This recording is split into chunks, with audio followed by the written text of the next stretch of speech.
की कथा को लेकर चलेंगे। देखिए परीक्षित जी, लोग कहते हैं कि अरे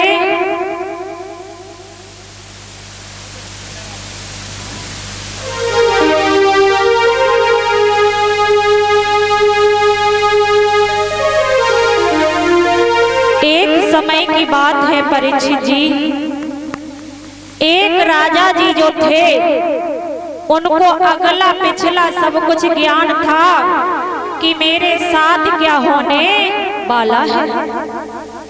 वही राजा जी अपने महलों में आंखों को बंद किए हैं और भगवान का भजन कर रहे हैं, हाथों को जोड़ कर बैठे हैं, भगवान का नाम ले रहे हैं। तो उन्होंने क्या देखा कि मेरी मृत्यु हो गई है और मुझे सूअर की योनि में जन्म मिला है।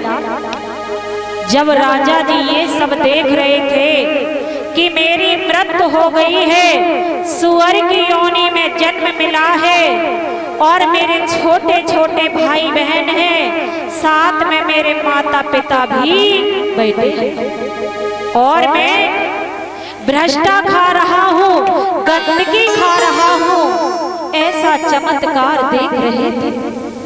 देखते देखते राजा जी के आंखों से आंसू बहने लगे। तब तक राजा जी का बेटा आ जाता है। बेटा कहने लगा, पिताजी आपने क्या देख लिया है जो अपने आंखों से आंसू बह रहे हैं। एकदम से राजा जी ने कहा, हे मेरे लाल, मैंने एक सपना देखा है कि मेरी मृत्यु हो गई है और मुझे सूअर की योनि में जन्म मिला। मेरे छोटे छोटे भाई बहन हैं, मेरे माता पिता हैं और मैं गंदगी खा रहा हूँ, मैं भ्रष्टा खा रहा हूँ, इसलिए मैं रो रहा हूँ। राजा जी का बेटा बोला, पिताजी अगर आपने ऐसा सपना देखा है तो आप मुझे ये बताइए मेरा काम क्या है, मुझे क्या करना पड़ेगा। राजा जी कहने लगे, लाला मैं ये सोच रहा हूँ अगर मुझे सूअर की योनि में जन्म मिल गया तो मैं कैसे गंदगी खाऊंगा, कैसे मैं भ्रष्टा खाऊंगा। आप एक काम करना, जब मुझे सूअर की योनि में जन्म मिले ना तो तुम मुझे वहीं पर मार देना। बेटा कहने लगा, पिताजी मैं आपको कैसे पहचानूंगा कि आप मेरे पिता हैं। राजा जी ने कहा, बेटा मेरे मस्तक पर लाल तिलक होगा और आप जान जाना कि ये ही मेरे पिताजी जा रहे हैं। समय के अनुसार भक्तों राजा जी की मृत्यु हो जाती है और जब मृत्यु हो गई है उनको सूअर की योनि में जन्म मिला है। जब सूअर की योनि में जन्म मिला, उनके छोटे छोटे भाई बहन हैं, थोड़े बड़े होते हैं और घूमने फिरने के लिए जाने लगे। एक बार वही राजा जी जो सूअर की योनि में जन्म मिला था अपने महलों की तरफ गए हैं घूमने के लिए। राजा जी का बेटा डंडे को लिए बैठा है, कब मेरे पिताजी आएंगे, कब मैं उनको मारूंगा, कब मेरे पिताजी आएंगे।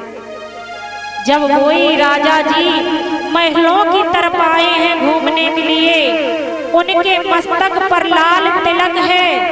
बेटे ने जान लिया ये ही मेरे पिताजी जा रहे हैं, ये ही मेरे पिताजी। बेटे ने क्या काम किया, डंडे को उठाया है और पिताजी के पीछे पड़ जाता है। पिताजी आगे आगे भाग रहे हैं और बेटा पीछे पड़ा।